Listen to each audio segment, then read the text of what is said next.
मी आयुक्त कार्यालयात आलो तेव्हा 16 मेंबर माझ्यासोबत होते.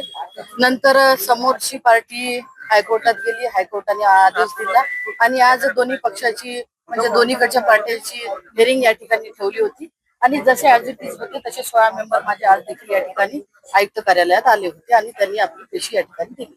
कशासाठी बोलवण्यात आलं होतं? संख्याबळ दाखवण्यासाठी बोलवण्यात आलं होतं का? नेमकी काय प्रक्रिया आज पार पडली आहे आणि आदेश काय दिले? नाही, समोरच्याची पिटिशन होती की आयुक्तांनी आमचं म्हणणं ऐकून घेतलं नाही, आमची बाजू मांडण्याची संधी आम्हाला न देता सरळ आयुक्तांनी गटनेत्याचा आदेश केला होता. त्या आदेशावरती हायकोर्टाने स्टे दिला होता आणि त्या स्टेच्या अनुषंगाने आम्ही देखील कोर्टात गेलो आणि त्याच्या अनुषंगाने कोर्टाने आदेश दिला की समोरच्या पार्टीचं म्हणणं हे आयुक्तांनी ऐकून घेतलं पाहिजे आणि तेच म्हणणं ऐकून घ्यायसाठी आजची ही हिअरिंग होती आणि कोणाचं किती बहुमत आहे त्यांनी आज या ठिकाणी सिद्ध करायचं. तर आज कोर्टाचा जो आदेश होता त्याच्यात आजचीच तारीख दिली होती. आजच सगळ्यांनी म्हणजे बौद्ध पार्टीच असं आदेशात लिहिलं होतं. दोन्ही पार्टी आजच हजर व्हायच्या होत्या पण ते हजर नाही झाले. फक्त गटनेते आले, त्यांनी वकिलांना या ठिकाणी आणलं आणि आता आयुक्त मॅडमने देखील सांगितलं की त्यांना हजर होण्यासाठी आता सोमवारपर्यंतचा वेळ दिला आहे.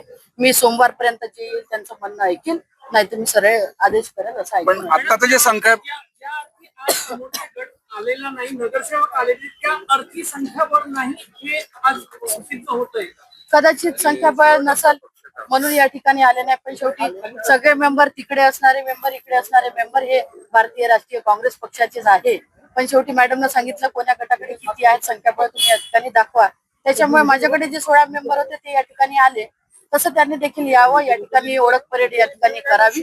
शेवटी जो अंतिम निर्णय आहे तो आयुक्त मॅडम आपल्या लेवलवरती देईल. सोमवारपर्यंत त्यांना हजर होण्यासाठी वेळ सोमवारपर्यंत दिला आहे. त्याच्यानंतर जो काही आदेश करायचा आहे तो अंतिम निर्णय हा आयुक्त मॅडमचा आहे. ते सध्या जे संख्याबळ आणि आपल्या नगरसेवकाचा विषय नाही. भारतीय राष्ट्रीय काँग्रेस पक्ष आणि पंजाबवरती निवडून आलेले 27 मेंबर हे आमचेच आहे. फक्त आता शेवटी मतमतांतर हे होत असतात, काही इकडे विभागली गेली, काही तिकडे विभागली गेली, पण शेवटी गटनेत्याचा अंतिम आदेश आल्यानंतर 27 मेंबर हे एका ठिकाणीच राहणार आहे आणि काम देखील गटनेता सगळ्यांना सोबत घेऊन करणार. आज 16 मेंबर माझे या ठिकाणी होते, त्यांचे कुठलेही मेंबर या ठिकाणी आले नाही, पण त्यांना देखील संधी आयुक्त मॅडमने दिली आहे.